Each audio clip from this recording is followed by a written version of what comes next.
ఒక చిన్న గ్రామం అడవుల మధ్యలో పాడుబడ్డ ఒక పురాతన శివాలయం ఉండేది.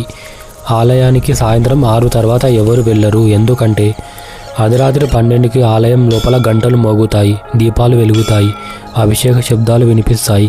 కానీ అక్కడ మనుషులు ఎవరు ఉండరు. ఒక యువకుడు ఈ నిజం తెలుసుకోవాలని నిర్ణయించుకున్నాడు. ఆలయం దగ్గరే దాక్కొని కూర్చున్నాడు. సరిగ్గా అర్ధరాత్రి 12 గంటలకు గంట ఒక్కసారిగా మోగింది. ఆర్పిన దీపాలు వెలిగాయి. నంది విగ్రహం తల తిప్పింది. శివలింగం చుట్టూ తెల్లని కాంతి తిరిగింది. ఆ యువకుడు భయంతో స్పృహ తప్పిపోయాడు. మరుసటి రోజు ఒక మహాసాధువు గ్రామానికి వచ్చాడు. ఇది స్వయంభూ శివక్షేత్రం. ఇక్కడ శివుడు భక్తుల విశ్వాసాన్ని పరీక్షిస్తాడు. భయపడే వాళ్లకు కాదు, నమ్మకం ఉన్న వాళ్లకు శివుడు దర్శనమిస్తాడు. ఆ రోజు నుంచి గ్రామస్తుల భయం భక్తిగా మారింది. ప్రతి సోమవారం దీపం వెలిగించి ఆలయం వైపు నమస్కరించారు. ఇప్పటికీ ప్రతి ఆదివారం ఆలయం దగ్గర ఒకే శబ్దం వినిపిస్తుంది. అదే ఓం నమః శివాయ. నమ్మితే శివుడు దారి చూపిస్తాడు.